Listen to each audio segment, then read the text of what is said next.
Hi everyone, today we are going to be moving on to part 3 of our invertebrates lecture, the Ecdysozoans.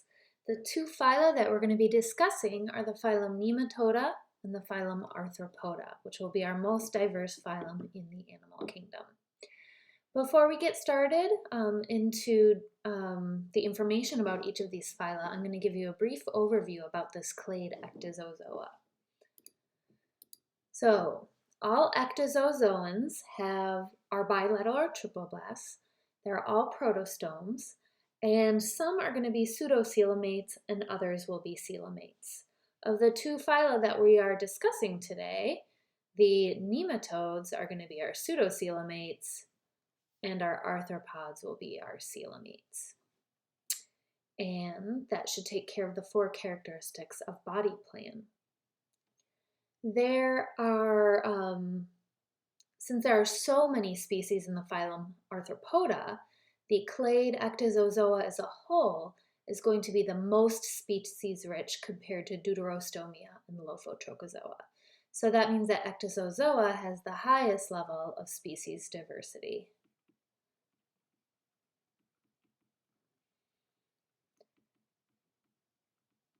Other famous examples of ecdysozoans include the tardigrades or the water bears. We're not going to be studying these in this class, but one thing that you may know about water bears is they have this thick, tough cuticle, and it allows them to survive for a really long period of time. So water bears are very resistant creatures.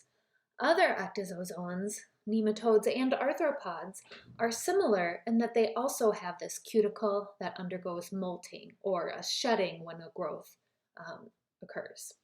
And so in the nematodes, that cuticle is a protein. It's a flexible, insoluble protein. And in arthropods, it's what we call the exoskeleton. So the exoskeleton or the protein cuticle in nematodes are examples of these cuticles that undergo molting. So that's a characteristic that all ecdysozoans have in common. So if you return to page 90 in your lecture course packs, you can write down a little bit of summary information about our clade ecdysozoa. Ecdysozoa are bilateral triploblasts. They are protostomes, and they have the highest level, not of body plan diversity, but of species diversity.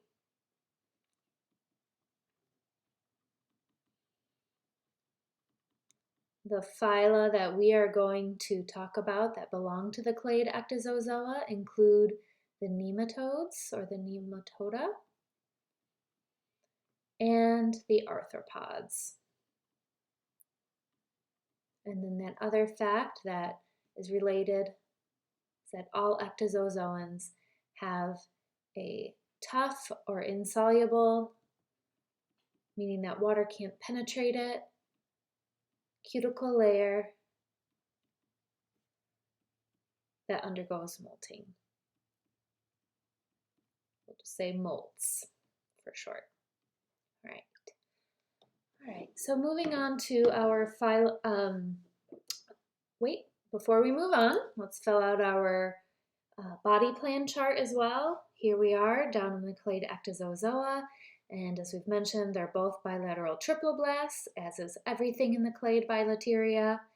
Our nematodes are pseudocoelomates, and our arthropods are our coelomates, and both undergo protostome development, which means the blastopore develops into the mouth of the gastrointestinal tract, or the mouth develops first. All right, so nematodes, again, are pseudocoelomates. There are about 25,000 species. We're not going to cover any lower level taxonomy of the phylum Nematoda, but we do have some examples. C. elegans, I can't even pronounce the genus name, so I'm not even going to try. This is our example of a free-living, well, that doesn't look clear. This is our example of a free-living nematode. You can see the leathery cuticle layer here. This is a zoomed in image. These worms are really tiny. Speaking of worms, nematodes are colloquially or casually called the roundworms. So that would be the common name for all nematodes. Trichinella is a parasite. Here you can see it embedded in muscle tissue. These are the larvae right here. Here's what the adult looks like with its curly tail. And so this, since you see it in muscle tissue, is an example of a parasitic nematode.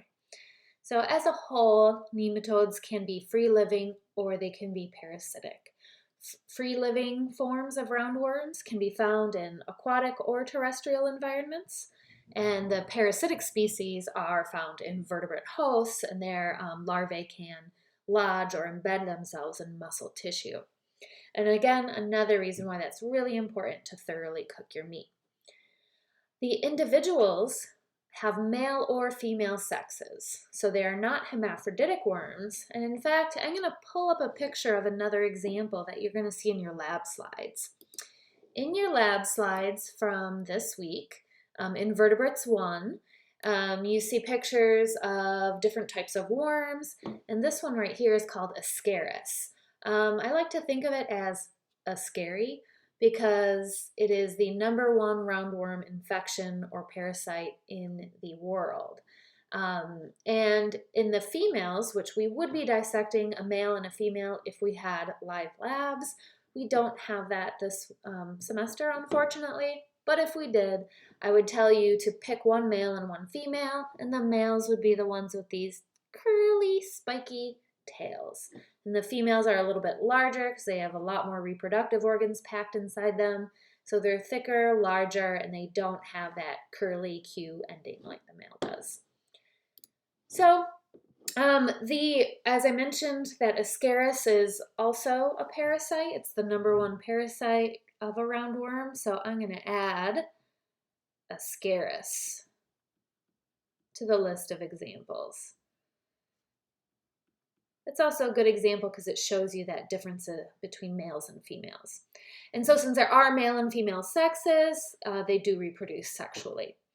As mentioned already, they have a thick, tough, insoluble cuticle made of protein. And they do have a complete digestive system that goes all the way from mouth to anus. So in terms of their digestive tract, they do have a complete one called an alimentary canal. There are no other accessory organs along the way. It's just a tube that runs all the way from the mouth to the anus. And they are very reduced in size. They do not have a circulatory or respiratory system. So nutrient and gas exchange just occurs via diffusion. Okay. This picture right here is just a picture that shows that life cycle of Trichinella, and the take-home message is to cook your eat. And so what you see is that the eggs can be shed through feces because the larvae release the eggs in the small intestine. Eggs can be shed through feces. Rodents can pick up some of those eggs, so rodents can pick up the infection. Pigs will eat just about anything, so if they eat scraps left over by rodents or parts of the rodents themselves, they can become ingested. If the larvae get embedded into the muscle tissue of a pig, and then we ingest that muscle tissue from undercooked meat, then the cycle can continue. So the take-home message is don't undercook your meat and don't let your pigs eat shit. Ooh, sorry, that's recorded. All right, Arthropoda. So the phylum Arthropoda is going to consist of many subgroups. They are coelomates. There are over a million described species. So in terms of taxonomic diversity, this is going to be our #1 phylum. Arthropods date way back to early on in the Cambrian period. They first appeared during the Cambrian explosion, and the oldest group are the trilobites, fossils seen here. These trilobites dominated seafloors. They were very large and dominant creatures. Only fossil evidence exists of these today, and because they are now extinct. There are multiple classes, but we are going to condense them down to 4 major subgroups. So instead of calling them classes, we'll call them subphyla or just groups. As far as lifestyle and reproduction goes, they are free living mostly. They are found in almost all habitats. So aquatic, terrestrial, trees, air, they are ubiquitous. Arthropods are found nearly everywhere. And let's see. I'm going to skip ahead to the structural features of arthropods. So you all can kind of skip ahead in your notes as well, or your lecture course pack, to fill out the general structural features of arthropods. And then as we move through the 4 major groups, you can jot down some of the differences in the structural features between each one. All right, so all arthropods, no matter what type, have some sort of exoskeleton that is made of chitin. So review, chitin is a polysaccharide made of those glucosamine monomers. Or N-acetylglucosamine monomers. It's the polysaccharide that has the nitrogen-containing monomer, so it is the one polysaccharide that we talked about that had nitrogen in it. So this exoskeleton is composed of protein, but also chitin, which is a polysaccharide. A structural polysaccharide. Arthropods are segmented, so like the annelids, they are also segmented creatures, animals I should say.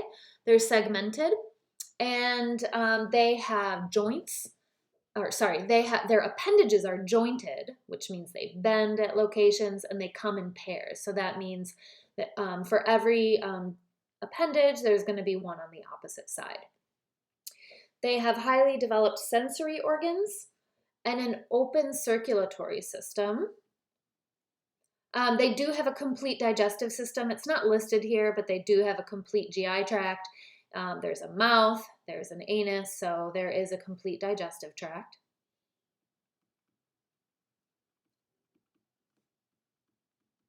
I'm not always going to say that, but unless I say so otherwise, from here on out, we're going to assume that our more advanced animals have complete digestive systems from a mouth to an anus. So as I mentioned, they have an open circulatory system, which means that their blood vessels open up to the body and the fluids just kind of bathe the organs and then return to the heart. As far as the respiratory system is concerned, all aquatic arthropods will have gills, and many, but not all terrestrial arthropods have something called a tracheal system. I'm probably not going to test you on that. Just know that despite not having gills, they do have a respiratory system. Yay.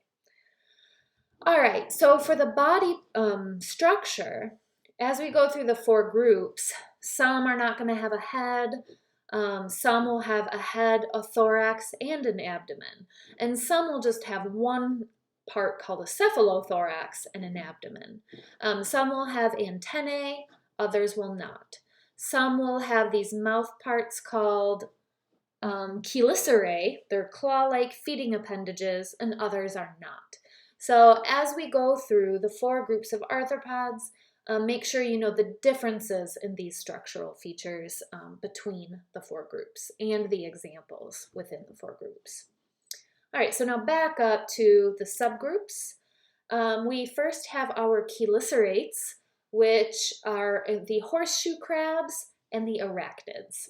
So the horseshoe crabs are found in marine environments, and they have this really tough dorsal shell.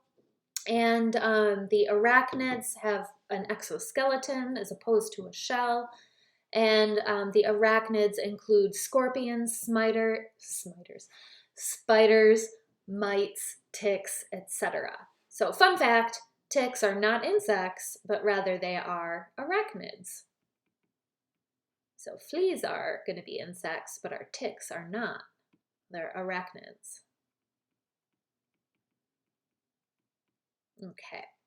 And so key features of chelicerates, they don't have antennae or mandibles. Mandibles are those jaws or like chewing structures. This is what I meant by mouth parts. The mouth parts are called the mandibles.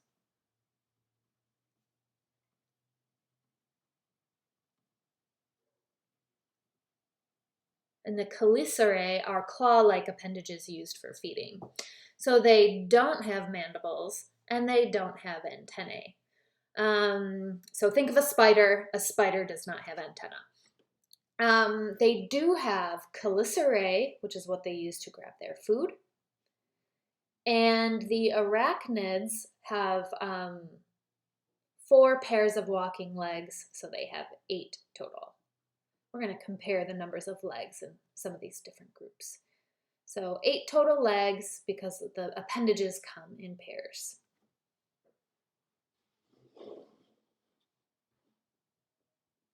All right. Our crustacean, one final thing about the chelicerates. Their body structure, they have an anterior cephalothorax, which means their head and their abdomen are head and their thorax are combined, and they have a thorax. And in the spider here we have our anterior or our front cephalothorax and our anterior abdomen. So they have 2 major parts of their body, a cephalothorax and an abdomen.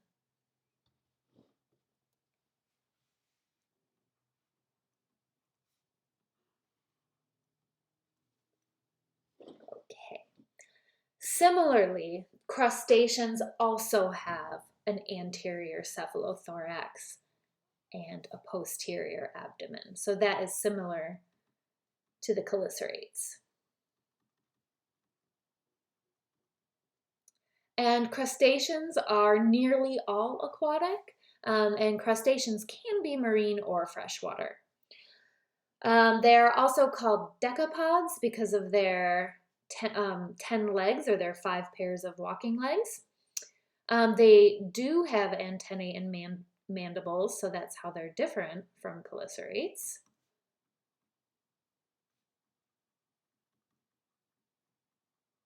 And another way that they're different from other arthropods is that their exoskeletons are hardened by calcium carbonate. So that's a very tough and soluble mineral that is embedded in the exoskeleton, making it more tough, kind of like how calcium phosphate makes our bones tough.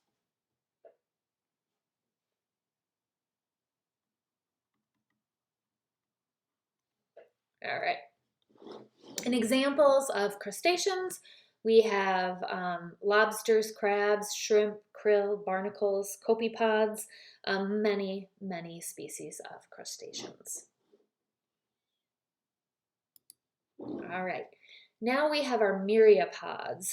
I've mentioned this before. Myriapods have a myriad of legs.